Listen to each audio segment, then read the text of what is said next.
say hello. And I think you know me and Hannah, so.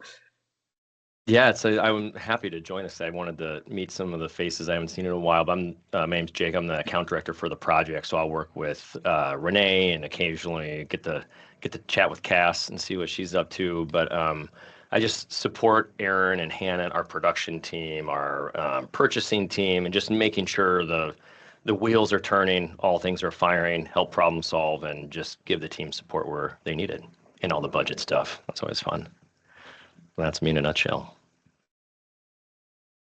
So we wanted to put this call on the calendar just because over the course of doing the market calls that we did in January, I know that with all the infrastructure changes that are coming down from PanCan this year, especially, and with some of our new CE staff members, there are a lot of questions, things that, on our side, we end up sort of taking for granted because we've been doing this for 5 years. And then we have those moments of like, oh, no, not everybody has this half a decade of knowledge about the way things go here. So definitely wanted to give you the opportunity to come in and just ask your questions, things that maybe came up on some of the market calls that you still need clarification on, or things that have come up since then, questions your volunteers are asking you that you're not quite sure of the answer on. When we started our partnership with PanCan in 2021, there was definitely a solid year or two of just change adjustment with this partnership of Event 360 handling the logistics side entirely, while still involving the affiliates, involving the volunteers. They're still heavily involved in the decision making and the look and feel of the events.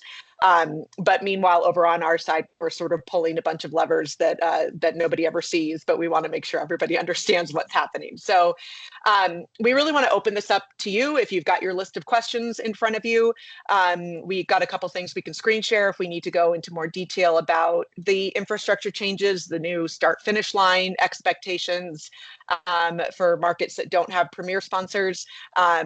Any questions that you have, this is really your call, that we will just jump in and answer whatever you got. And if there's anything we can't, we'll track it for Renee and circle up with her. Yeah. So I have a couple of questions. I'm brand new. It started in October. So this is all firsts for me. And Hannah can attest, I have a lot of questions. That's good. As you should. That's good.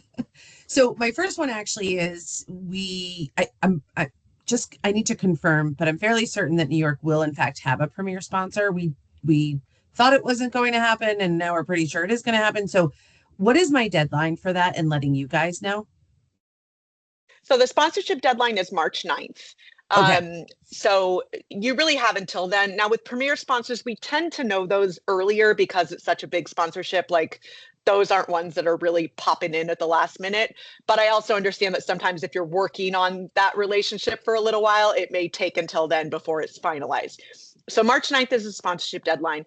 PanCan from their side manages the sponsor side of things entirely. So if you are feeling like this sponsor is close, but we can't quite get them over the line, is there anything we can do about this? That's a conversation you can have with Renee or your RD.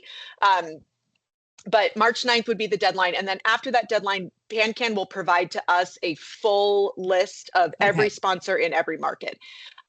For New York City, because it's a top 10 market, we did have some discussions early on, and Jake, this is something we need Renee to confirm, but I do think that March 6th. Thank you, Christy. I'm thinking the 9th is That's what I Monday. thought it was. I knew that was on our end, but I wasn't sure. I wasn't sure of the process of how that information was relayed to you guys. I didn't know if I needed to directly do that because I'm still learning how all of this goes with banners and signage. And so I didn't know if that was something that I had to directly give to you or if it would funnel to you through Renee and all that. So that makes sense. Renee and I create like a dual project plan that's A to Z where everything overlaps.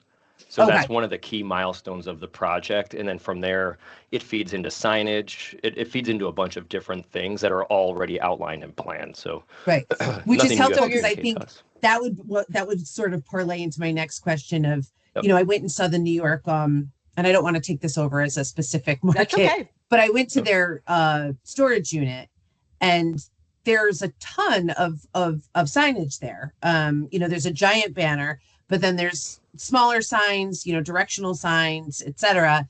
And so I am starting to understand that. I think that's something we talked to Renee with. You guys have a catalog of what each market has in terms of signage. Is that correct? Yeah. So there's an inventory that you can access anytime on the shared resource site. It's in the New York City folder. So at the end of the event last year, our staff took a full inventory of all the signage that was about to go back to the storage unit. So everything that you saw in there should be included on that list. That inventory also gets uploaded into the signage portal, which is going to be rolled out later this month. Right. And so when you go in, you can see exactly what you already have, what you might need to order because it's listed as a 0 on your inventory for some reason. Sponsors and all-star teams or MVP or Hall of Fame teams, any of these team levels that qualify for their own tent at the event, they will get signage ordered for them. And now in some cases, if it's like a repeat team that has a tent every year, we may have a sign for them already, and it will know that based on what's in inventory. But the ordering of that signage will be done across us and PanCan and go through multiple checks to make sure that everything's been included. You will have a chance to get in and order custom signage if you need it for anything.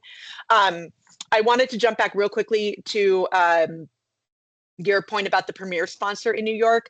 And Jake, this is the thing that I think we may have to confirm with Renee.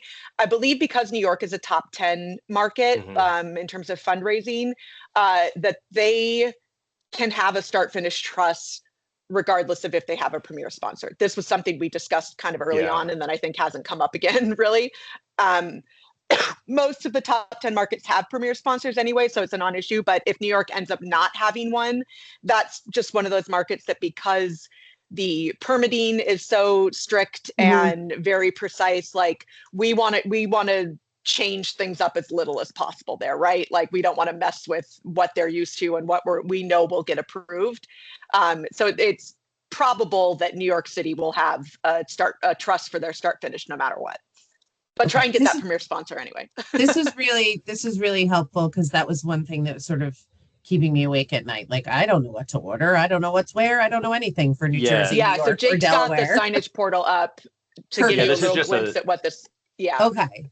I'm probably stealing some of Renee's thunder. She is great about tutorials and rolling things out. She could teach a masterclass in all of this, but this is essentially each market has a login. You'll be able to go in. The shared resource site, like Aaron mentioned, has your inventory, but that's already in here. And then when you're in and looking at some of these banners for your market, like, donations, your inventory will also be listed here, current affiliate inventory. This is my login. I don't have any inventory. But if you're in, New York's, it'll say one or whatever here that matches the spreadsheet. So the inventory is hitting you in different places. Okay. So this is super helpful. Thank you. Yep. You got it. And some of it, is ordered in Renee's training. She'll lay out. Some of it is ordered by you all in your affiliate. Some of it is ordered by admin, and admin means Renee and company and us and company. We largely take care of the route signage, the stage banners, and the start finish banners are kind of within our purview and our scope. Yeah, signage is a beast, and we've been refining it over the years. A beast, but the portal is very user friendly. Like from what it was 2 years ago, like it could not be easier. Now. It's like easier than ordering off Amazon. I don't know. Well, maybe it just doesn't come to your door same day. That's the only difference. Not same day, but yeah. Thank God. I think any of us want those things delivered to our door. Exactly. At least no one's getting 30 boxes of t-shirts delivered to them this year. So that's the big win, I think.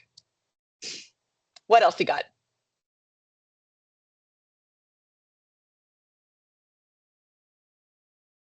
No, I know there's got to be more questions than that. I'm sure you all are getting some questions from the affiliates about infrastructure changes, or, no question is too silly, especially for those of you that haven't seen the event happen, especially when there's 50 happening simultaneously. A lot of things going on, but No question is silly or off the table. I could also, I'll ask another. Yeah, by all means. In terms of the transportation, like to and from storage unit, etc. My understanding is that we rent, like a van that has the stow and go seating. And on Thursday, we make our first run, and maybe this isn't in every region. So if I'm speaking, so far you're speaking of everything. Yeah. So we arrive Thursday to our storage unit and pull some things, everything that we can, deliver it to said site. That site is then secure where we can take the items that we picked up out. And then Friday, if we don't have to do another run to storage, that would be an opportunity for staff to, pick up in-kind donations or, I'm just trying to get the lay of the land of what Thursday and Friday actually look like. Yeah. So what you described is pretty accurate. We'll put a little asterisk on New York City for a second, and I'll come back to that. Always. It's so special in so many ways. But yes, for most markets, Thursday is the staff travel day. So staff will be arriving into town if they're coming from elsewhere, and the day that you would do like storage and supply pickup. The storage units are owned and held the key by someone at the affiliate side for the most part, whether that's a volunteer or a staff person if they live locally. So we'll make arrangements when we either before or when we talk to you on our pre-event call in March or early April that we do with you to solidify those details about what that storage pickup is going to look like. In general, we want that to sort of be managed by PanCan. So the volunteer, the PurpleStride chair, whoever the PanCan staff person who's going to be on that event is, with support from Event 360. So depending on what time our staff are rolling into town and what other sort of supply runs and things they have to do on Thursday, we'll coordinate out a time. Everyone will meet at storage. In most cases, our staff will have a stow and go minivan, which you can fit a lot of stuff into. The PanCan staff person usually tries to rent the same type of vehicle, and then volunteers have various personal vehicles that they use sometimes too. We load up all those vans with whatever we're going to need out of storage, knowing that there's some stuff that you might keep in there because we use this for other events, but not PurpleStride, whatever it is. All the signage, all the swag that's going to go inside the tents, any cones that you have, like any other decor or anything that you have in your storage, load all that into the vans. They're going to sit tight in the vans overnight. And then you'll have everything you need when you get out there and start loading at 8 o'clock on Friday morning. What we want to avoid doing whenever possible is waiting until Friday to do a storage run, because there's things that we need out of storage, like the stage banner and the storefront signage for the tents, that we need to the site as early as possible. Because the tent companies are going to get there at 8 a.m. and start setting up. The stage vendor will get there and start setting up at 8 a.m. and they want to have all that stuff there and ready to go. So that's why we try and do as much as possible on Thursday. For New York City, it's a little bit special because Alex Rappaport, who has previously been the staff person there, lives in New York City, would just sort of periodically go to the storage unit and stuff would be shipped there and then he'd move it into the storage unit. And so he was close and kind of managing that all along. I think you mentioned on our call, Linda, something about a box truck for New York City. We've never had a box truck for New York City. We just get by with the vans. And the storage unit is very, very close to the site. So I know that there have been multiple runs that are done back and forth. Someone will take a van and go pick up a few more things and then come back if they need to. But the goal is still to try and get as much of it into the vans as possible on Thursday.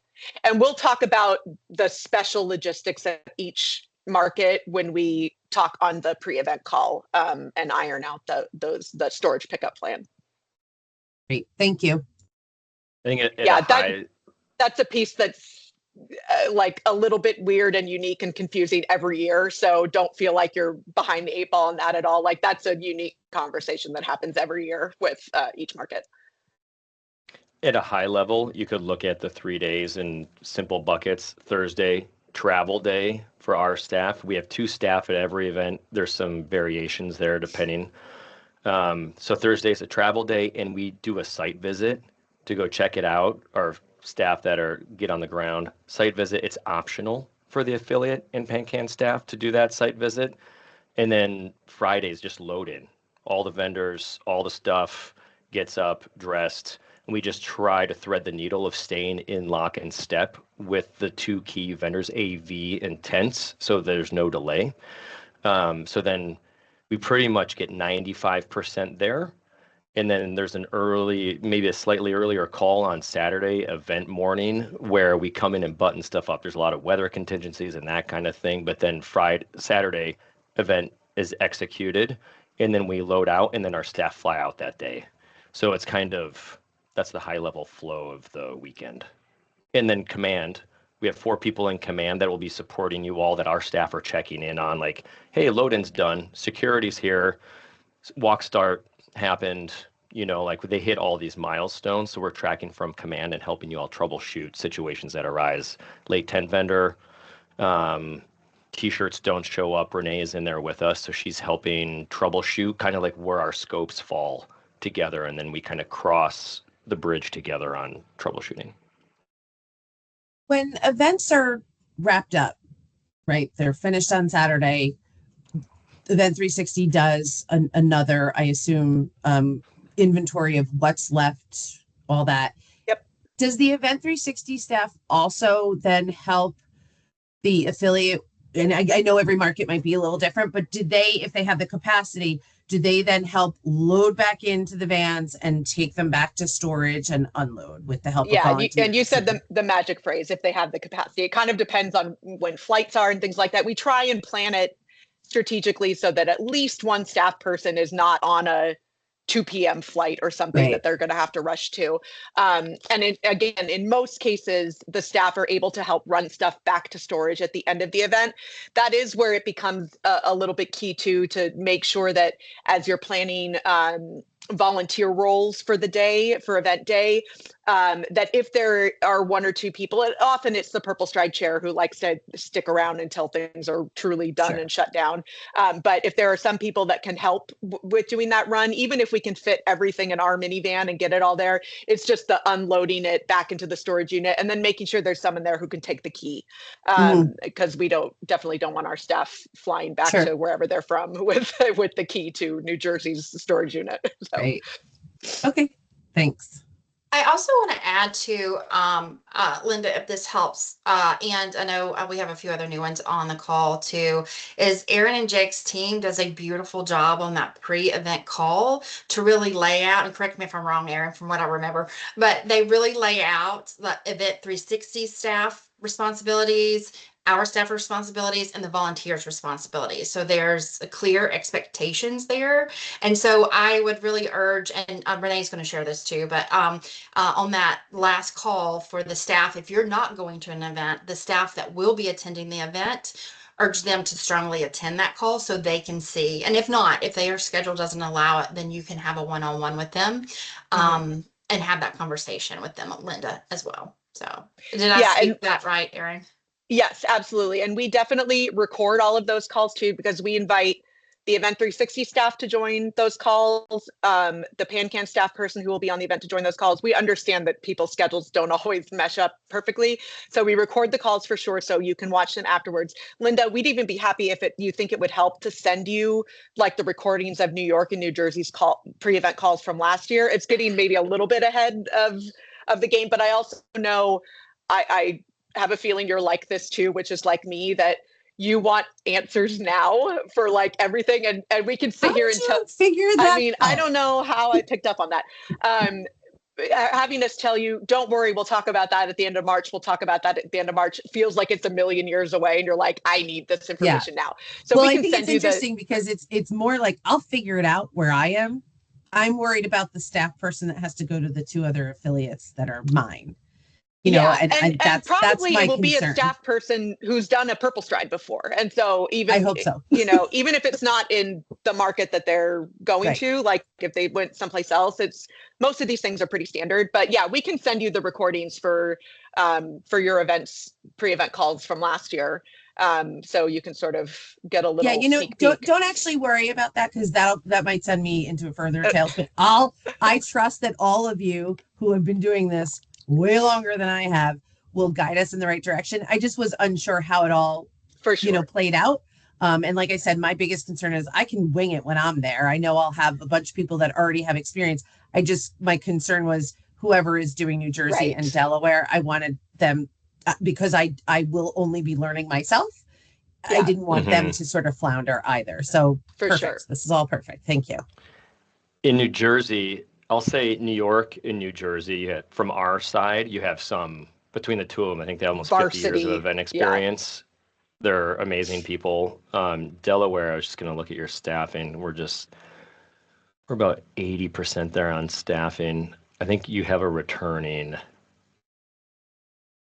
Yeah, that person I think did it last year. That's great, because Delaware has, like, the volunteer base has unfortunately just fallen.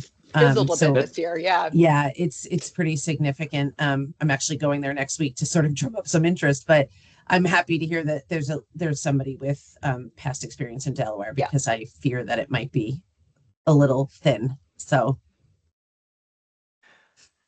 And we can also, Hannah, do you mind making a note of Delaware? We can just follow up with production and the on-event staff person. Just make sure they have extra notes. Already did. Cool. Thank you.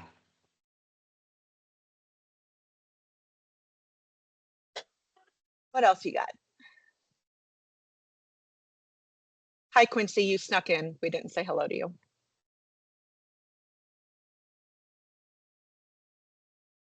I think he's eating lunch, so. That's fair. I'm drinking my lunch. It is a brown bag. I have a question about Rhode Island. I'm looking at the event planning tracker. What does no water source mean for the site restrictions? It just means that they don't have like a faucet or something on site. I think that might be a market that we have to use water ballasts for as weights. They don't allow concrete or staking. Right. So that they have to fill the ballast somewhere. We've been at that site, the same site, for 4 years there. So got it. Same tent company. They know what's going on. Yeah. What's going on? Okay. Okay, cool. Thank you. There is a huge lake there, so there is a water source of a sort, but probably not what the tent company can use. What they're looking but you can go for a swim if you want. Drink at your own risk. Drink at your own risk, right? Yeah.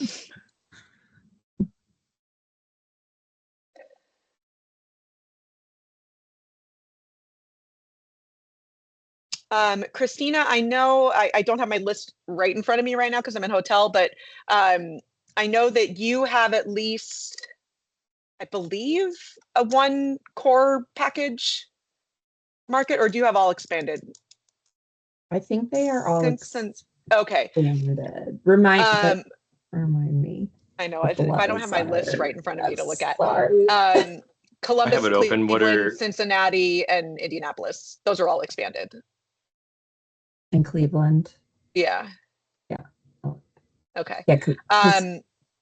I know that the infrastructure changes specifically regarding this shift from expanded package to core package was a little jarring for some volunteers in the smaller markets. So just wanted to make sure. Quincy, I think you might have. Do you have? Yeah, Jacksonville. No. Yeah, some, I think. Hannah, help me out here. Yeah. Where did you find that? I'm pulling it up too. I have Jacksonville, but I'm not. Yeah. St. Louis. St. Louis is expanded. Jacksonville, Florida is a core package. Is core. Okay. So definitely want you to have the opportunity to ask questions about those changes. And Quincy, I know all of the events are new to you this year. So what feel like changes for people who've done a whole bunch of them are everything's brand new for you. But things like not having an AV vendor, not having the big, larger stage setup that we have had in the past. I think we got pretty good understanding and response from volunteers when we went over this stuff on the calls last month.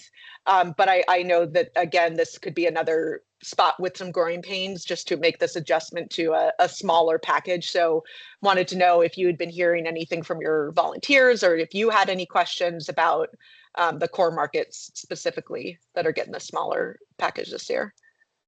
Not as of right now. That's good. I have just, Aaron, I know that this was like exhausted on the call with Columbus about the sound issue. So I will send you, my volunteer sent me a video recording of the speaker and then what the sound sounded like, and that it was very quiet. And they're convinced that the sound guy, whoever, company brought something smaller than what they were supposed to. So I want you to get some eyes on it and let us know. You'll be delighted to know that it's also been discussed exhaustively on our side.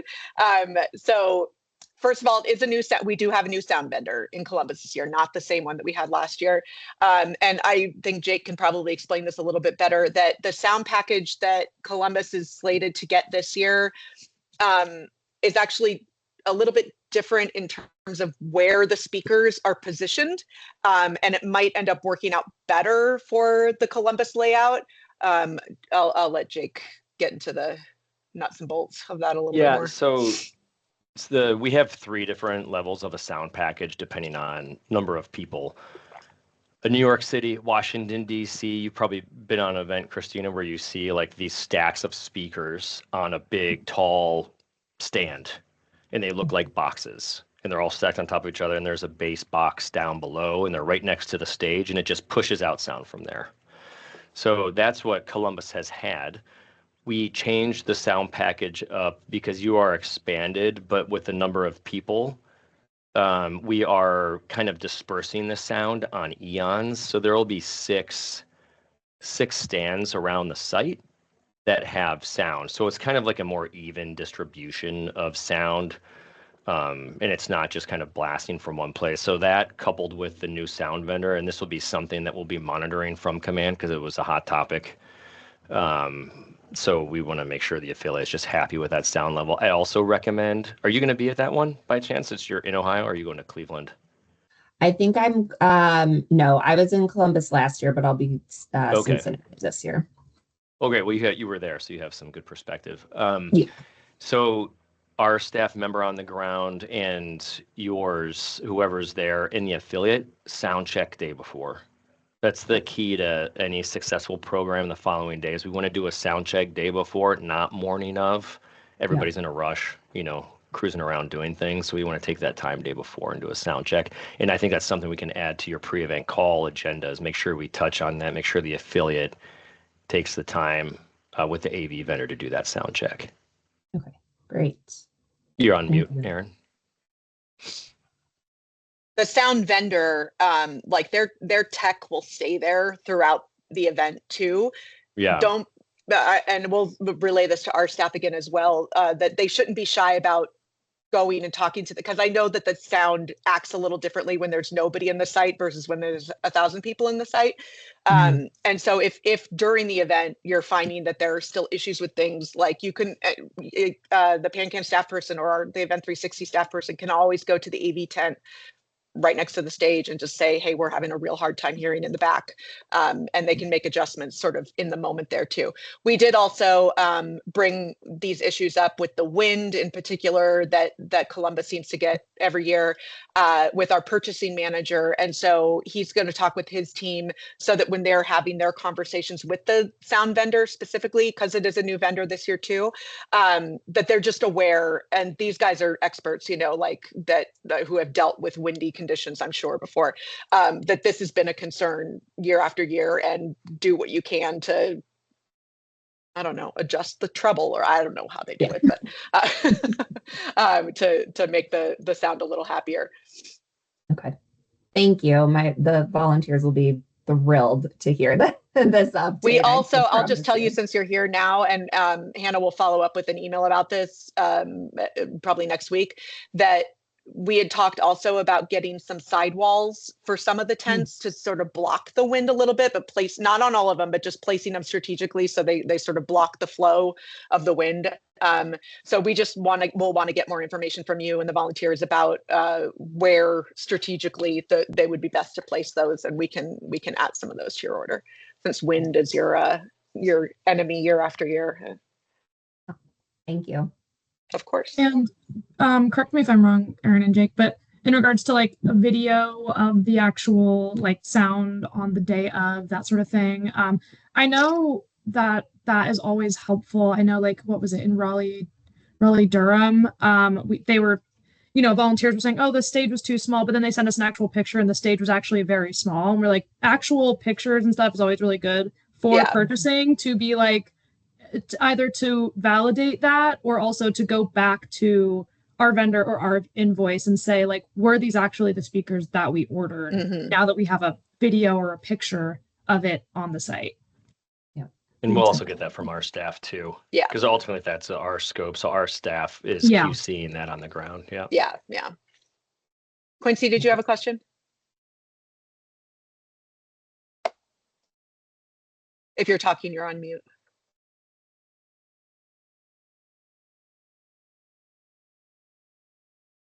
Quincy, do you have a question?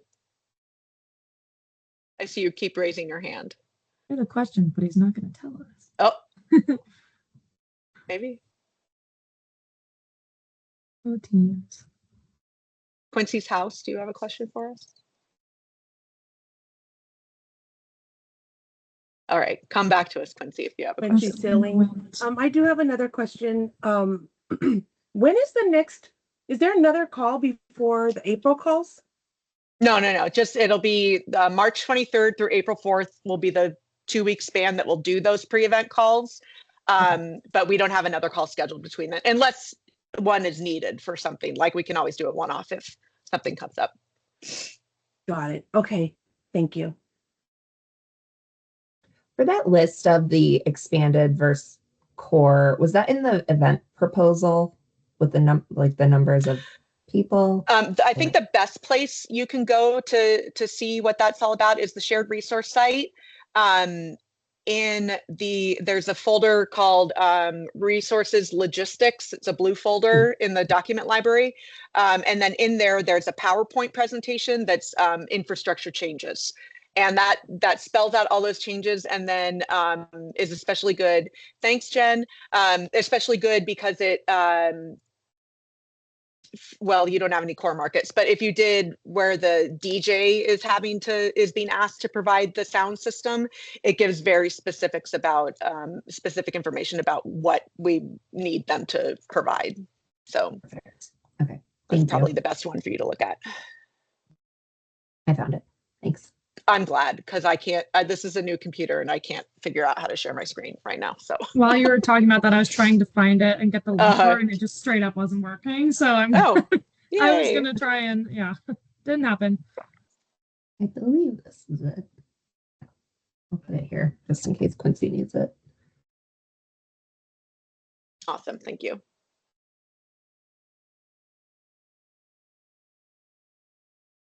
That's it for me. I was like, I don't know what I don't know to ask. So yeah. These kind of roundtables are good because someone else asks a question, and then you're like, oh yeah, I was going to ask about something else. So it might jog something.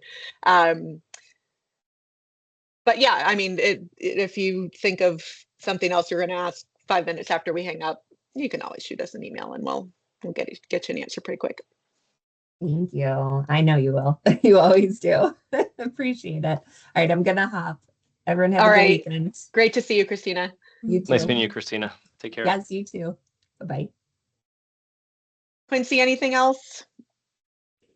Nothing else for me. Thank you guys so much. This was helpful. I'm so glad. Yeah, and same thing. Let us know when you have questions come up.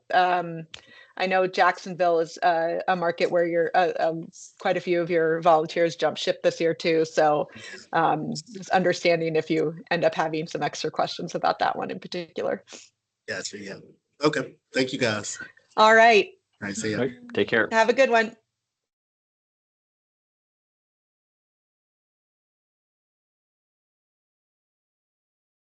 Stop the recording.